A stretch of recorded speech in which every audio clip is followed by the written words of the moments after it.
Bang.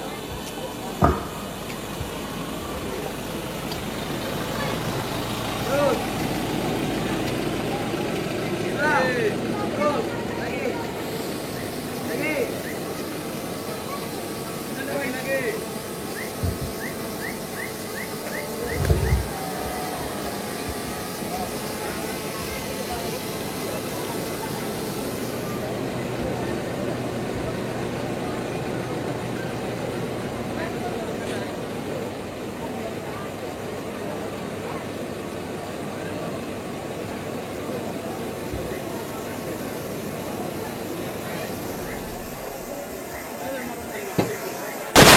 Hadirin yang dirahmati Allah Subhanahu wa taala.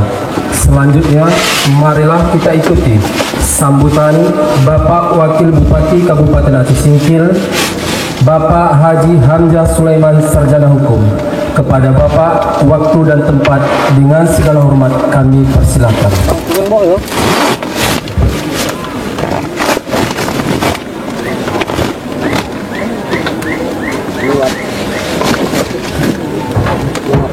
Jalan sekali aja kopian.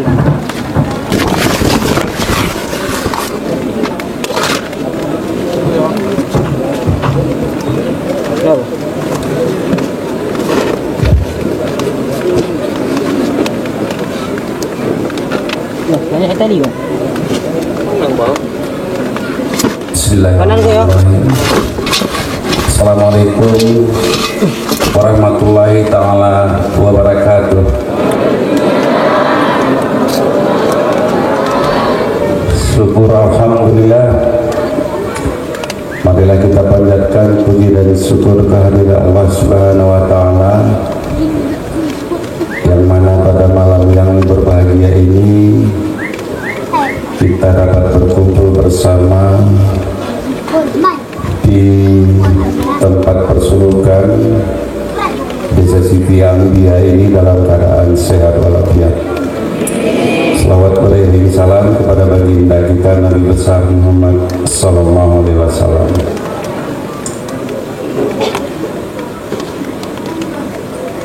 Yang kami hormati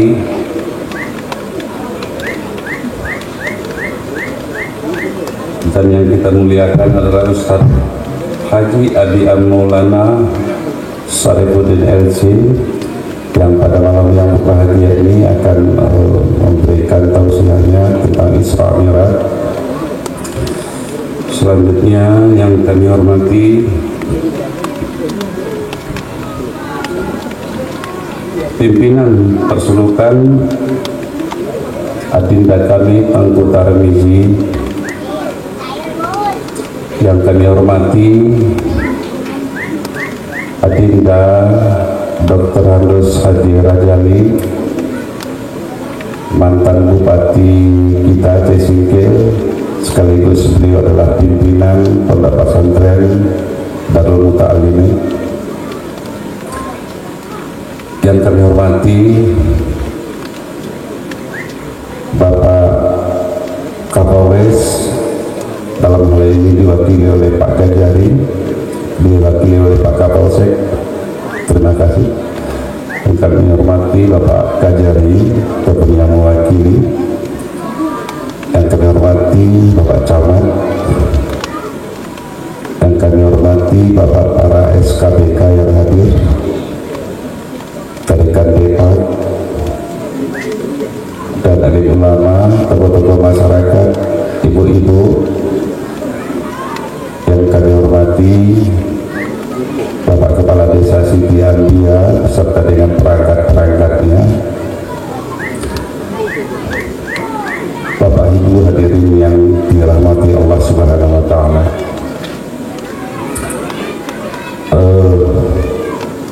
Saya jawab dulu apa yang disampaikan oleh Pak Manap tadi berkaitan dengan adanya pembangunan di sini. Insya Allah nanti Bupati sama Wakil Bupati akan memberikan sumbangannya.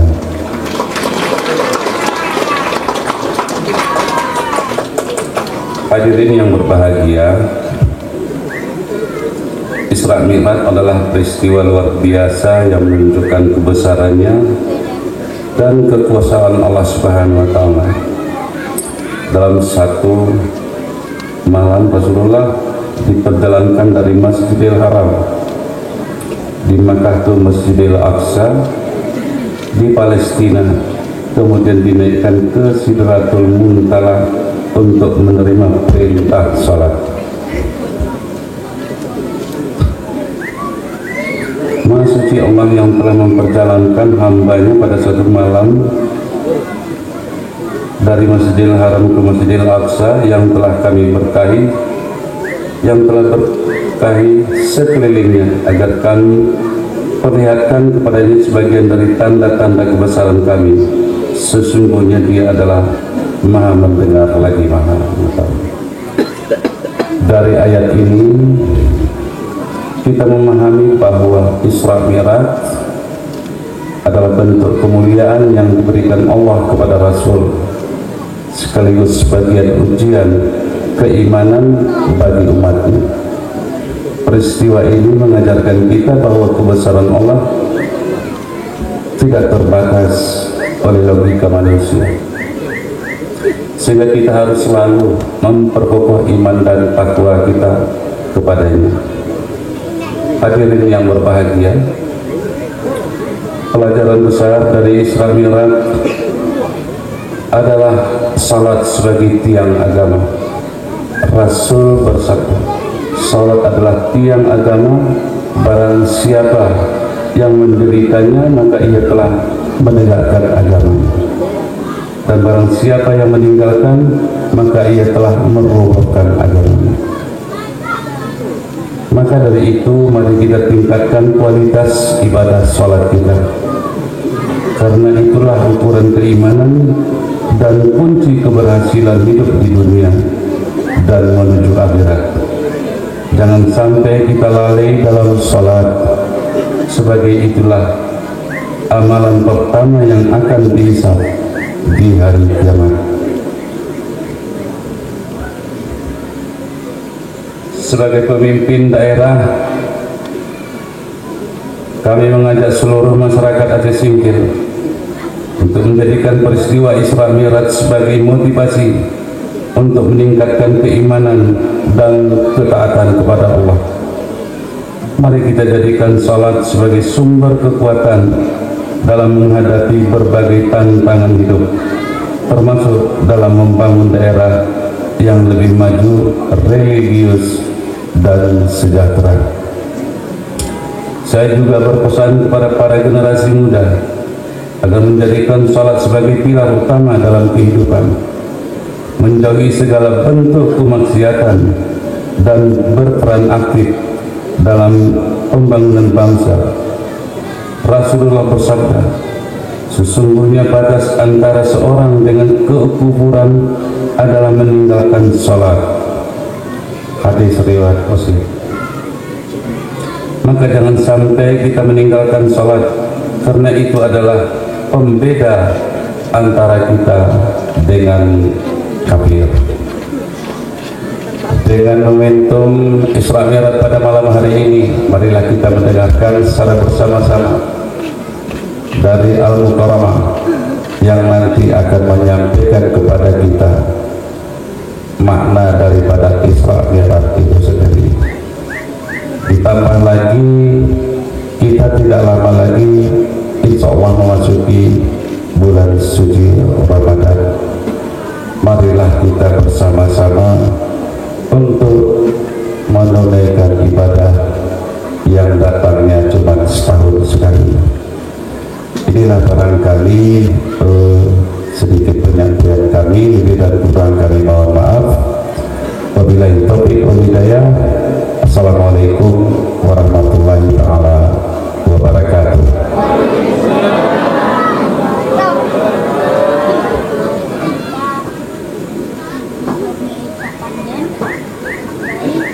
Aku nggak semede lah.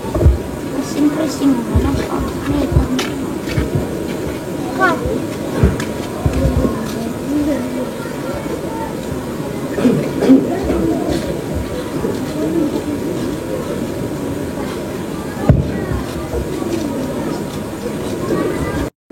Hadirin yang dirahmati Allah Subhanahu wa taala.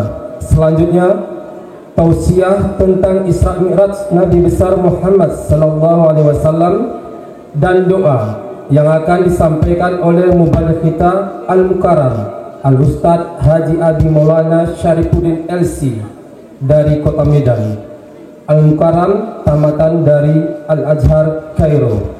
Kepada Al-Mukarram Al-Ustadz Haji Abi Maulana Syarifuddin LC dengan segala hormat, waktu dan tempat kami persilakan.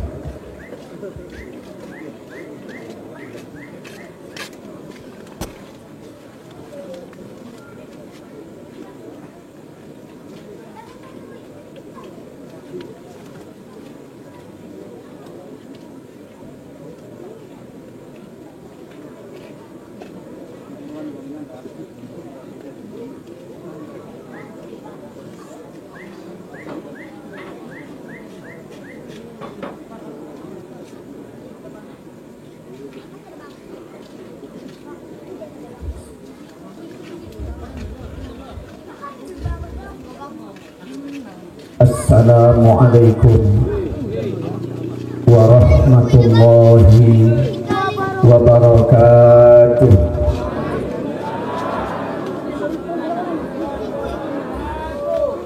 Alhamdulillah, asyhadu an la ilaha illallah wa asyhadu anna Muhammadar Rasulullah. Allahumma salli ala Sayyidina wa Maulana Muhammadin wa ala alihi wa sahbihi wa sallim. Saudara-saudaraku, para ulama, para kiai, para ustadz, tuan guru, pimpinan tempat tawajuh ini, semuanya hadirin hadirat yang tak mungkin saya sebutkan satu persatu. Semoga Allah Subhanahu wa taala meridhoi kita semua menjadi hamba-Nya yang baik. Allah bukakan hati kita, Allah berikan kita taufik dan hidayahnya, Allah tetapkan kita pada jalannya. Saudara-saudaraku seiman seakidah yang dirahmati Allah Subhanahu wa ta'ala, bersyukur kita kepada Allah atas segenap limpahan rahmatnya, nikmatnya maupun amanahnya. Berselawat kita kepada baginda Nabi kita Muhammad sallallahu alaihi wasallam. Allahumma salli wa sallim wa barik alaihi wa ala alihi. Kita mohonkan kepada Allah selawat yang kita bacakan kiranya disampaikan Allah kepada beliau.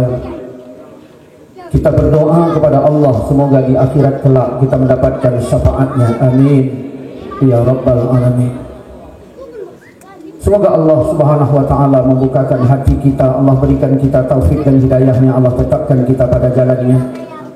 Mari kita mulai acara ini dengan membacakan Ummul Quran Al-Fatihah. A'udzu billahi minasyaitonir rajim. Bismillahirrahmanirrahim. Alhamdulillahi rabbil alamin. Arrahmanir rahim. Maliki yaumiddin. Iyyaka na'budu wa iyyaka nasta'in. Ihdinas siratal mustaqim. Siratal ladzina an'amta 'alaihim ghairil maghdubi 'alaihim waladdallin. Amin. Saudara-saudaraku, Bapak Ibu, hadirin hadirat yang dirahmati Allah Subhanahu wa taala. Allah tidak mengisi yang berisi. Allah mengisi yang kosong.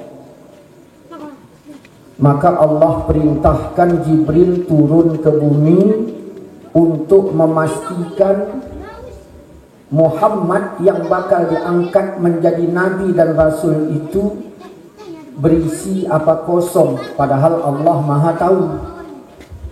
Allah perintahkan Jibril mengecek dada Nabi. Maka Jibril berkata, Muhammad, Iqra, bacalah. Nabi menjawab, ma ana biqari, aku nggak bisa membaca. Iqra, bacalah, aku nggak bisa membaca. Nabi kosong. Maka Allah isi dada Nabi 30 juz Al-Quran. Di dalamnya ada 1000 perintah, 1000 larangan, 1000 janji pahala, 1000 kisah, 1000 perbandingan, 500 halal haram, 100 doa dan tasbih, 60 nasikh dan mansukh, utuh di dada Nabi. Sehingga kapanpun Nabi membutuhkan ayat yang manapun keluar, karena murni. Beda dengan kita, Pak. Kalau kita tak murni, di mana kau ngaji? Di sana. Jam berapa mulai ngaji? Jam 9. Jam berapa selesai? Jam 10. Pulang jam berapa? Jam 1. 3 jam ngapain? Kalau bahasa Medan, kombur. Kombur itu apa? Cerita-cerita. Begitu nyampe ke rumah, 4 jam. 1 jam ngaji, 3 jam cerita. Sehingga yang tinggal di dada cerita, tidak ada lagi kaji. Tetapi Nabi Muhammad, Allah pastikan dulu kosong. Maka yang kosong itu Allah isi 30 juz Al-Quran.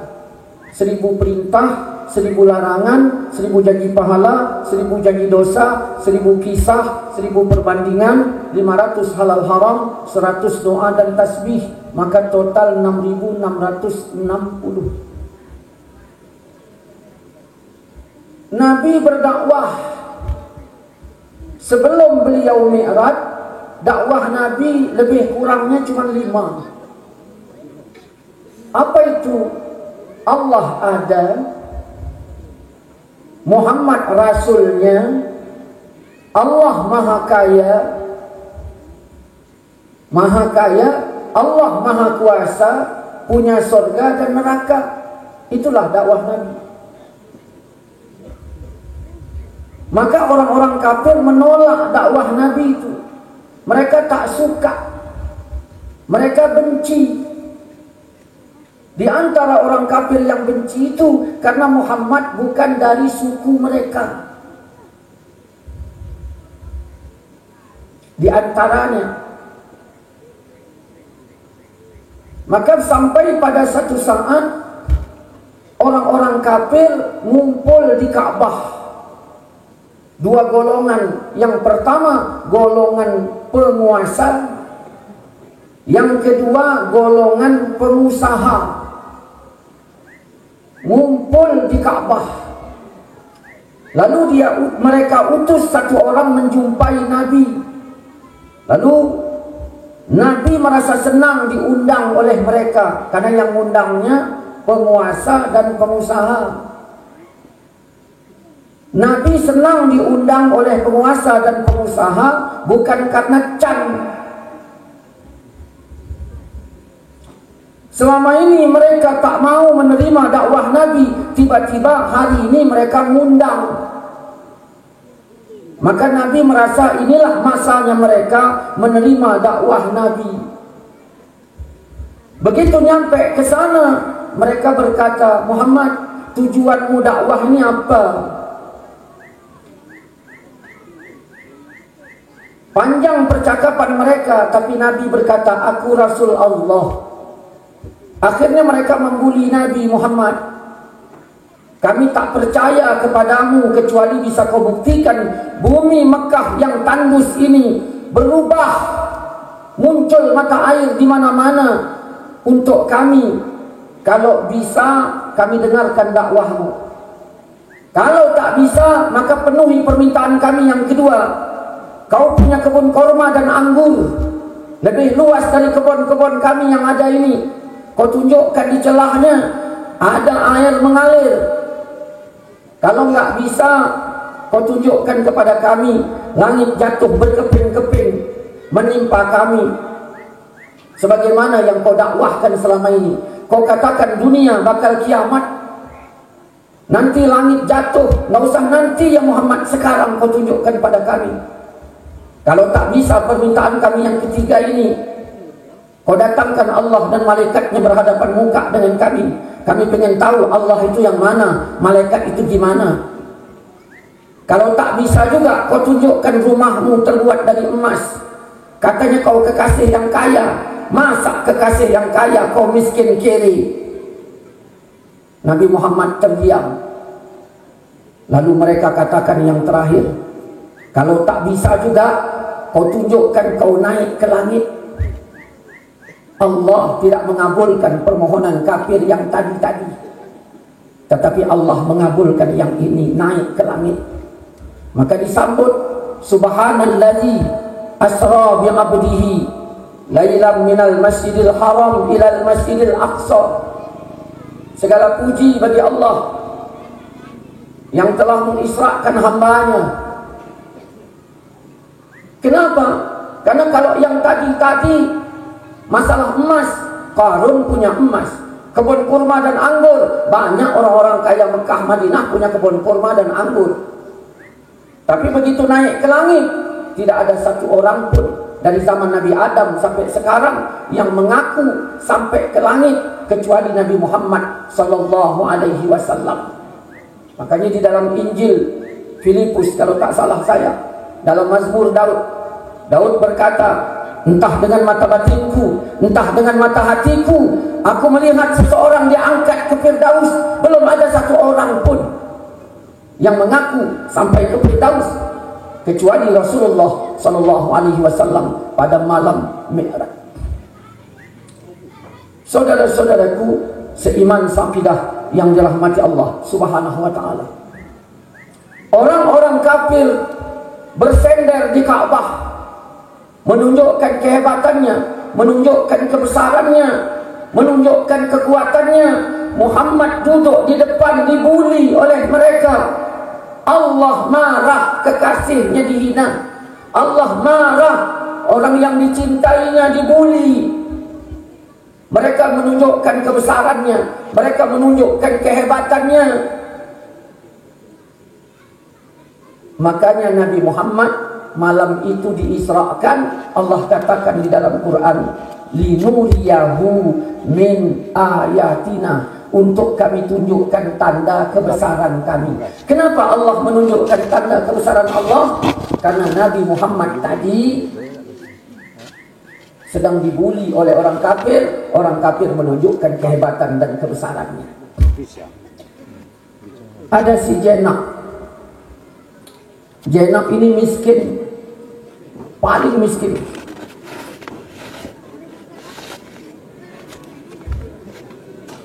Dilamar oleh Udin kaya, luar biasa kayanya. Maka masyhurlah di kampung itu si Jenab menjadi kekasih yang kaya. Tiba-tiba datang Leman. Jenab, katanya kau jadi kekasih yang kaya, kenapa kemana-mana jalan kaki? Aku juga yang naik Avanza, kata Leman. Datang lagi yang lain. Jenab, katanya kau jadi kekasih yang kaya, aku juga ada yang naik Innova. Kata yang kawannya satu lagi, percuma jadi kekasih yang kaya, emas nggak ada, apapun nggak ada. Kau lihat emas ini berapa peti di dalam kamar, ini berapa peti ditunjukkannya. Maka si Jenab menangis, nelpon si Udin kaya. Assalamualaikum bang, waalaikumsalam. Sehat abang, sehat. Kenapa kau dengar suara mau terisak-isak nangis? Gimana aku nggak nangis bang? Aku dibully. Siapa yang bulinya? Si Leman. Terus siapa lagi? Si Wawan. Siapa lagi? Si Amir dan kawan-kawannya. Apa katanya? Percuma jadi kekasih yang kaya, aku juga yang naik Innova. Terus percuma jadi kekasih yang kaya, aku juga yang naik Avanza. Terus dia bilang percuma jadi kekasih yang kaya, emas tak ada.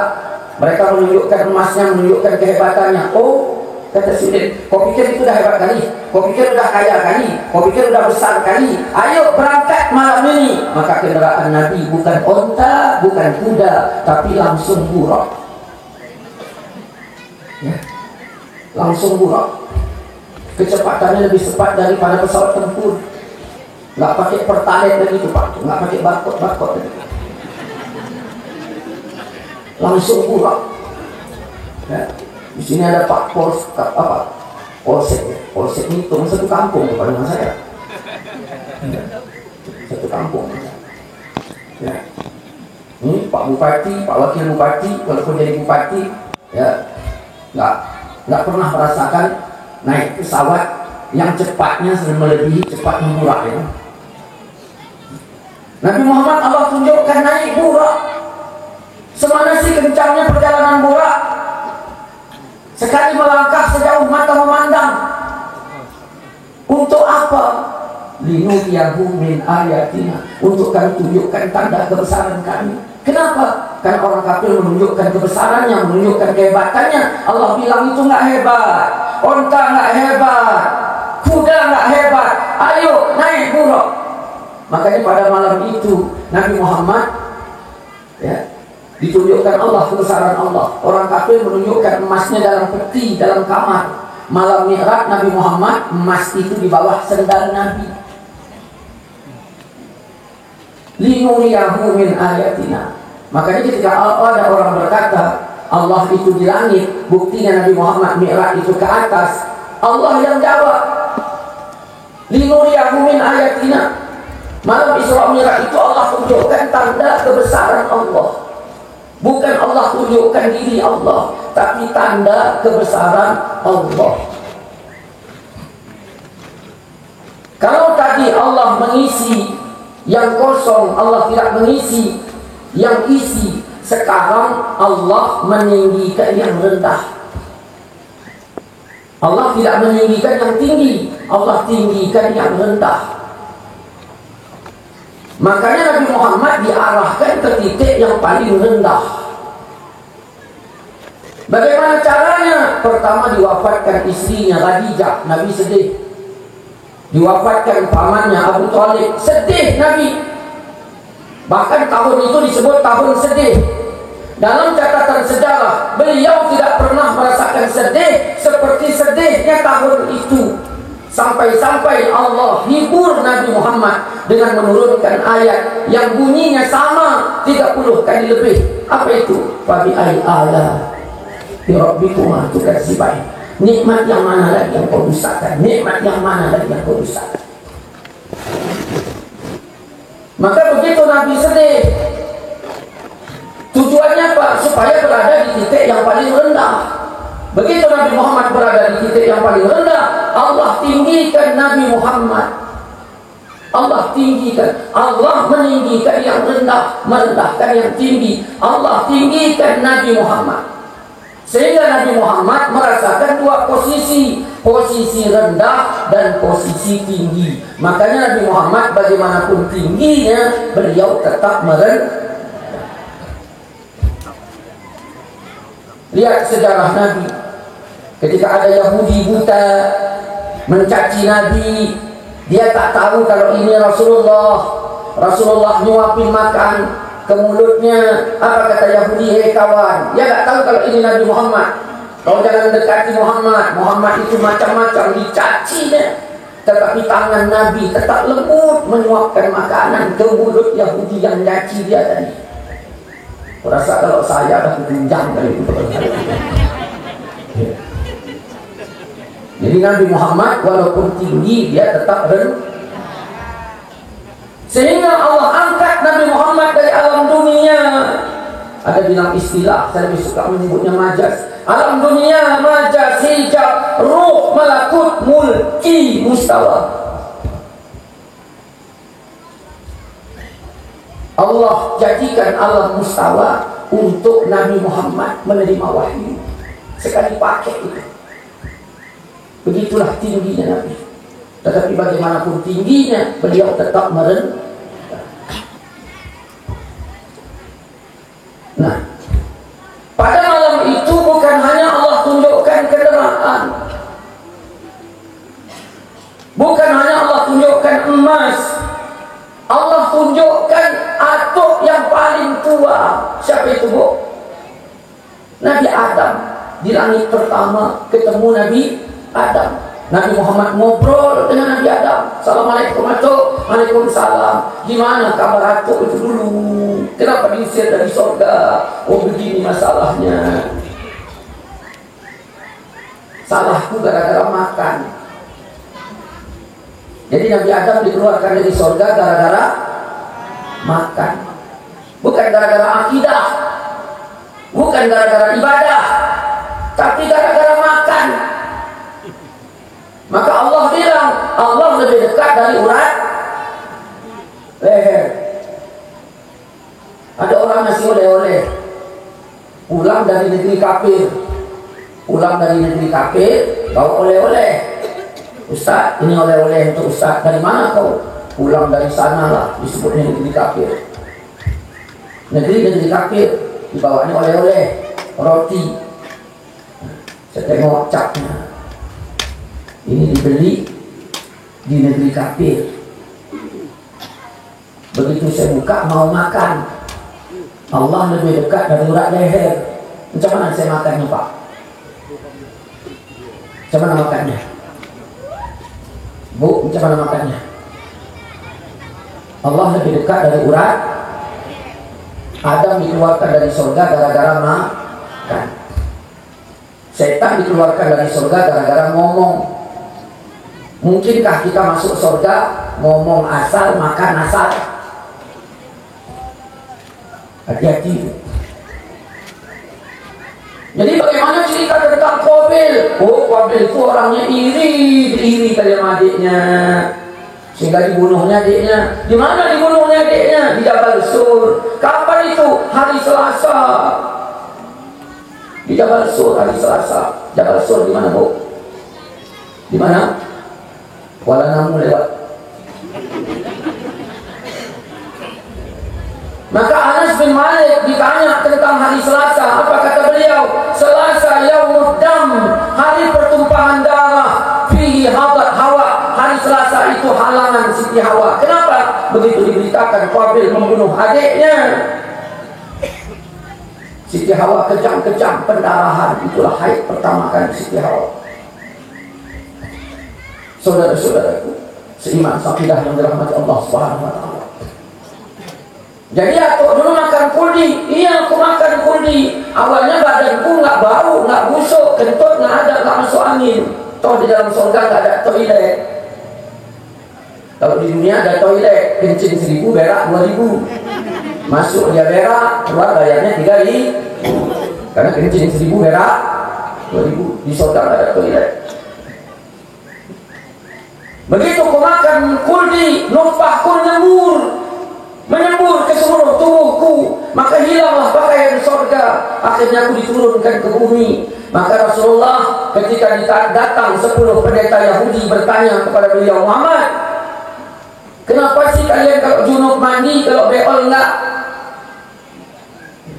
Kenapa kalau junub mandi, beol enggak? Saya di Medan ditanya orang juga, Ustaz, kenapa pantat yang kentut muka dicuci? Bingung saya jawabnya. Yang nanya ini pun gak serius, ecek-ecek. Saya beri aja jawaban ecek-ecek. Coba ulang lagi pertanyaanmu, kenapa pantat yang kentut muka dicuci? Kau kalau kentut tempat orang ramai, yang malu pantatmu mau mukamu? Ya muka pula, makanya muka cuci. Rasul ditanya, kenapa sih begitu? Apa jawaban Nabi? Dulu Nabi Adam makan kuldi, nutfahnya menyembur ke seluruh tubuhnya. Maka dikala kami junub, penyemburan itu terulang kembali, Allah menyuruh kami mandi. Adapun kentut, buang hajat tidaklah menyebabkan penyemburan sempurna, hingga kami disuruh membasuh bagian-bagian yang berkaitan dengan kuldi. Karena muka nengok kuldi, cuci muka. Karena kuping dengar bisikan setan, cuci sapu kuping. Karena mikir, maka usap kepala. Tangan ngambil, cuci tangan. Kaki melangkah, cuci kaki. Itu jawaban Nabi. Saya pun baca ini dalam tafsir Ruhul Bayan. Naik Nabi ke langit yang kedua, bertemu Yahya dan Isa. Nabi ngobrol dengan Nabi Yahya. Cemana beritamu dulu? Oh gini ceritanya, ada raja menikah dengan janda, punya anak gadis kecil. Seiring berjalan waktu, anak gadis ini dewasa, cantik pula. Mau dinikahinya, tanya yang aku bilang haram. Hancurnya aku mati. Ngobrol dengan Nabi Isa. Makanya ketika orang Nasrani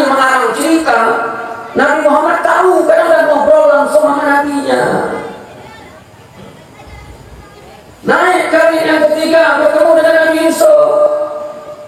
Assalamualaikum Yusuf, waalaikumsalam. Gimana cerita dulu dengan Julaiha? Oh, Julaiha suka akan aku. Terus macam mana? Ya, aku nggak mau. Bukan istriku. Dia cinta dengan aku, dibikin rekayasa. Allah membela aku, menolong aku selamat. Belakangan diceraikan suaminya, mau nikahi. Makanya ada doa seperti Yusuf dan Julaiha. Naik lagi ke tempat bertemu Nabi Idris. Naik lagi yang kelima bertemu dengan Nabi Harun. Naik lagi yang keenam bertemu Nabi Musa. Assalamualaikum Musa, waalaikumsalam. Macam mana ceritanya tukar rumput malaikat maut dulu? Oh, ini ceritanya. Datang malaikat maut bentuk orang, mau nyambut nyawa aku, berarti kan mau bunuh.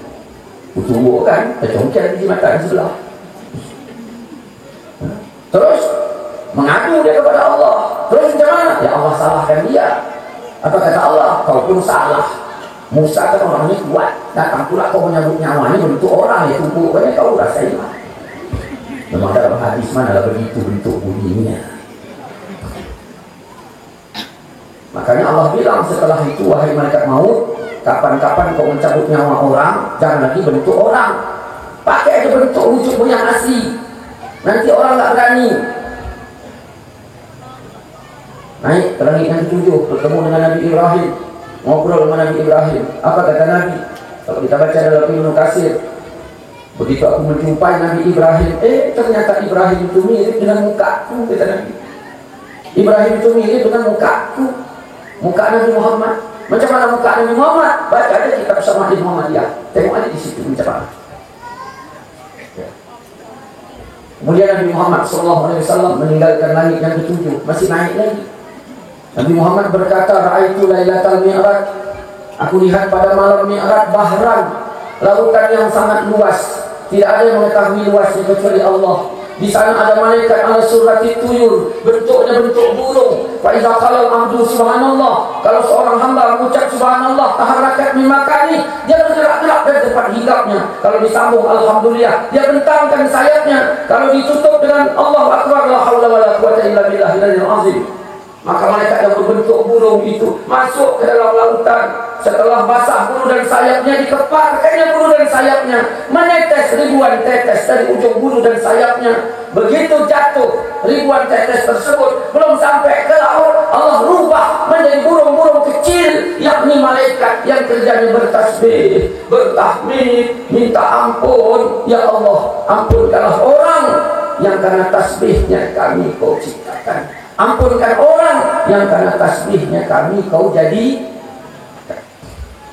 Sehingga ada ulama mengatakan, bikinlah semayang tasbih di bulan Rajab. Saudara-saudaraku, akhirnya Nabi Muhammad naik sampai Sidratul Muntaha. Kata Nabi, daunnya seperti kuping gajah, buahnya seperti kendi negeri Hajar. Jamaah nanya, macam mana itu Ustaz? Mana aku tahu? Nabi bilang cuma begitu, daunnya seperti kuping gajah, buahnya seperti kendi negeri Hajar. Lalu malaikat Jibril menunjukkan wujudnya yang asli di sana. Antara Jibril dengan Allah terdinding 70.000 hijab. Maka kita nggak bisa melihat Allah karena ada hijab. Allah cahaya di atas cahaya. Ini bayangkan cuma senter 100 watt. Sedang mati, saya senteri dari luar, nampak bolanya. Tapi begitu saya hidupkan, nggak bisa terlihat saya lagi bolanya, baru 100 watt. Kalau 1000 watt, lebih terang lagi. Andai katalah satu hijab itu 1000 watt, ditambah 70.000. Mungkinkah kita bisa melihat? Makanya ketika Nabi Musa minta ditunjukkan tentang Allah, jangankan orang, gunung-gunung terbelah, orang mati. Saudara-saudaraku seiman sakidah yang dirahmati Allah, maka kata Jibril, aku menemanimu sampai di sini Muhammad, sampai di sini, kau lanjut, kau lanjut. Aku menemanimu sampai di sini, kau lanjut. Maka Nabi Muhammad lanjut, tanpa Jibril, tanpa ada teman. Di waktu Mi'raj, Rasul ke Tuhan 27 raja diperjalankan di malam itu. Rasul nyatakan hikmah Allah, Rabbi ya Tuhan. Rasul berangkat di tengah malam, dijemput Jibril, datang bersalam, ayo berangkat menghadap Tuhan. Ini perintah mesti lakukan. Mi'raj terjadi bukan hayalan, ini kudrah mesti imankan. Walau sekejap di tengah malam, hikmah terhimpun dalam Al-Quran. Ini tak tolong saya kipas yang ini mati tadi, tidak kedinginan tadi. Setelah sampai, Rasul bersujud menghadap Allah dengan khusyuk tawaduk. Itulah takwa, terasa takut dalam amalan di masa hidup. Allah berfirman pada Rasulnya, bangkitlah engkau dengan segera, mohon ke Allah dan apa saja, jangan lewatkan hikmah yang ada. Rasul pun bangkit seraya berkata, aku telah datang sebagai hamba, perintah apa yang mesti ku bawa kepada semua umat manusia. Ya Muhammad, kini dengarkan, ini amalan tiang agama. 50 waktu salat kau lakukan bersama umat berapa adanya. Kenapa Allah tidak menyuruh Nabi sholat waktu Nabi di rumahnya? Jawabannya, Nabi belum kosong. Apa isinya? Rumah. Maka dijauhkan Nabi dari rumahnya, dibawa ke Masjidil Haram. Kenapa Allah tak nyuruh Nabi semayang di Masjidil Haram? Nabi belum kosong. Apa isinya? Kampung. Dijauhkan Nabi dari kampungnya, dibawa ke Masjidil Aqsa. Kenapa Allah tak nyuruh Nabi Muhammad semayang di Masjidil Aqsa? Nabi belum kosong. Apa isinya? Isinya wilayah.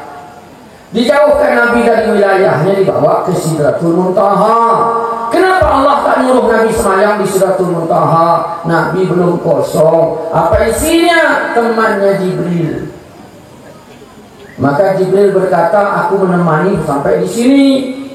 Maka disitulah Nabi berangkat ke Hidratul Qudus Alam Mustawa, tidak berteman, tak berwilayah, tak berkampung, tak berumah. Jadi Nabi Muhammad sendiri.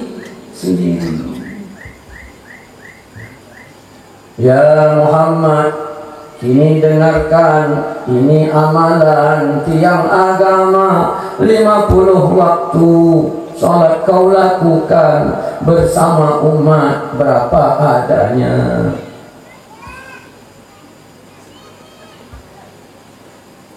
Dah. Salat itu menjemput 4. Apa itu?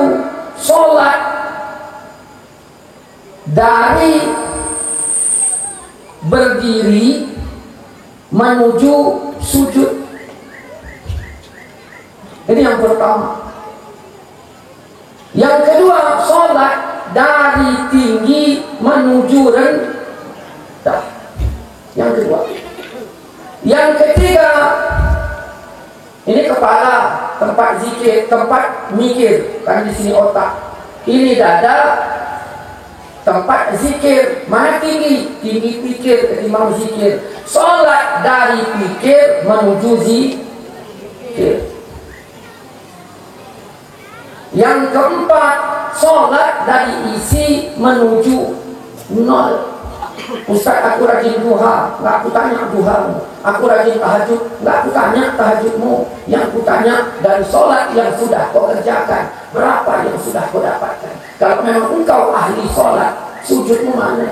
Kalau engkau ahli sholat, rendahmu mana? Kalau engkau ahli sholat, zikirmu mana? Kalau engkau ahli sholat, nolmu mana? Zikir ada 3. Ada qalbi, ada nafsi. Ya. Jadi ada qalbi, ada nafsi. Allah bilang wazkur rabbaka fi nafsi. Sebut Tuhanmu dalam qalbi apa nafsi? Wazkur rabbaka fi nafsi. Sebut Tuhanmu dalam dirimu, bukan dalam hatimu, dalam dirimu. Kami disuruh lain lagi. Itu lain, saya tak bahas yang itu.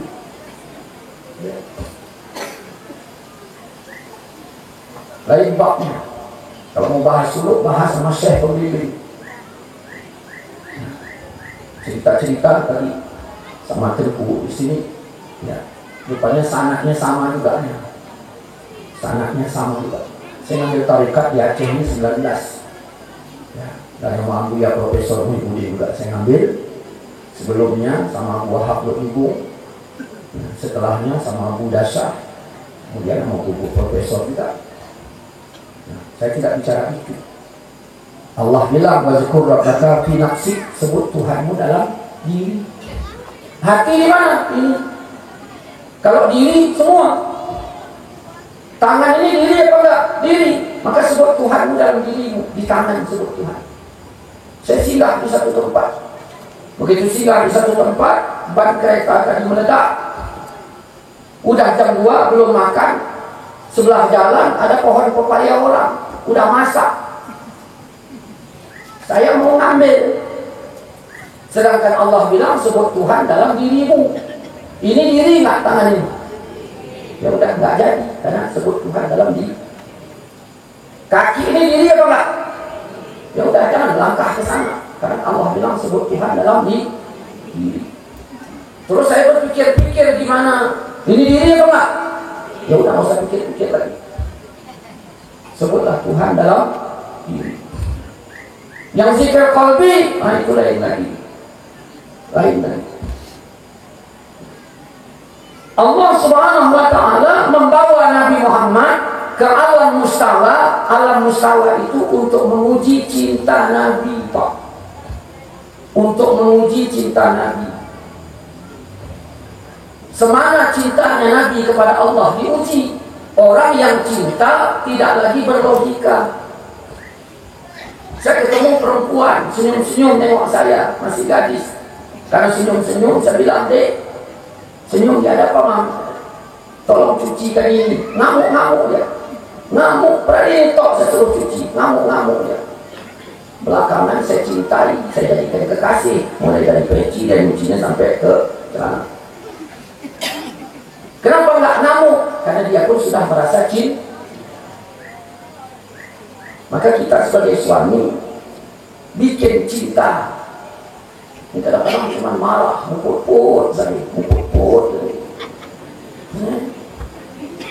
Lagi rimu, lagi rimu. Coba kita baca ayat itu dalam Quran. Ketika Adam di sorga, apa kata Allah? Uskun anta wa zawjukal jannah, tetaplah engkau bersama istrimu di dalam surga. Wa kula, kalian makan berdua. Kula, makan berdua. Maka kalau suami istri makan sepiring. Karena Allah bilang wa kula, makan berdua. Ini enggak, suami kalau makan tak ingat istri, habis. Istri pun kalau makan tak ingat. Baru Nabi bilang, mana setia? Macam mana setia? Dimakan tak bermasalah. Yang kedua, tengok ayat minha, sebagian, bukan semua. Kalau makan itu sebagian. Maka kalau bapak ibu ingin kondangan, pergi kondangan 10 orang berangkat sampai ke tempat kondangan, makanan cukup untuk 7 orang. Ya kan? Ibu duluan, jangan diambil semua. Ini tak pindah pada semua, pindah pada kecil sampai gunung segunung, terakhir habis.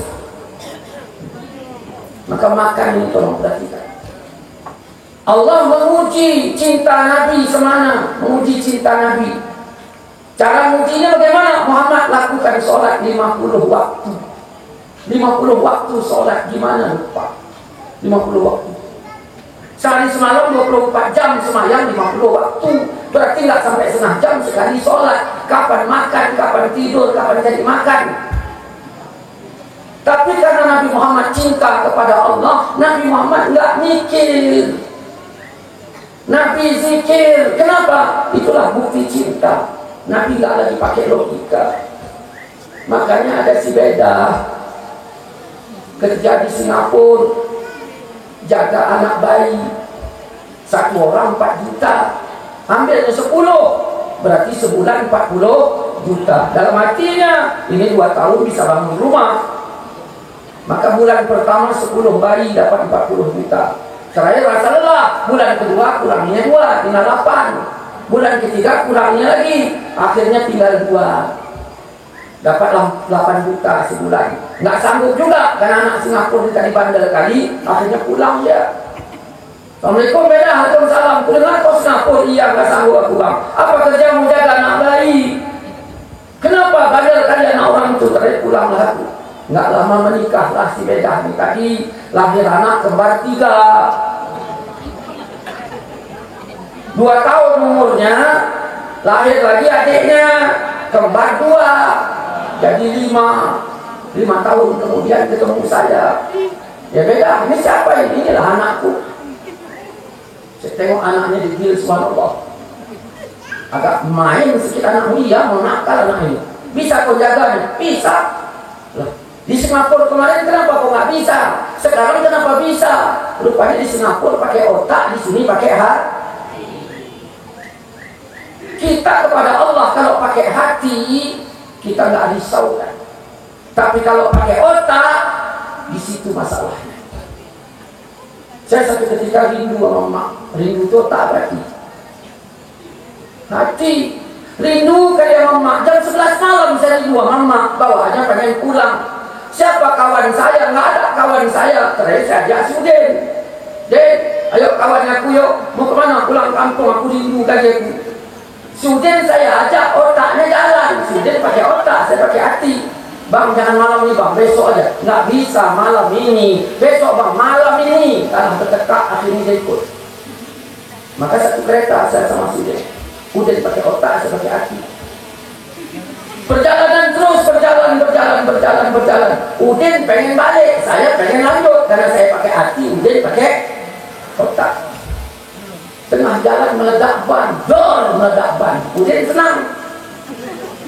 Apa kata Udin?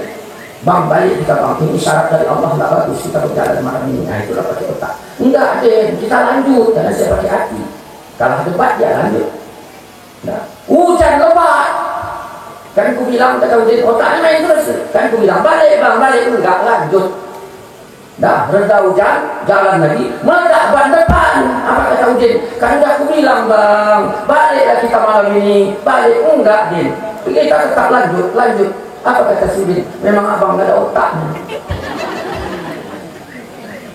Apa saya jawab? Kau gak punya hati Din. Begitulah makanya orang beragama ini walaupun sama-sama Islam, nggak sama nggak sama Pak. Ada orang beragama pakai otak, ada orang beragama pakai hati.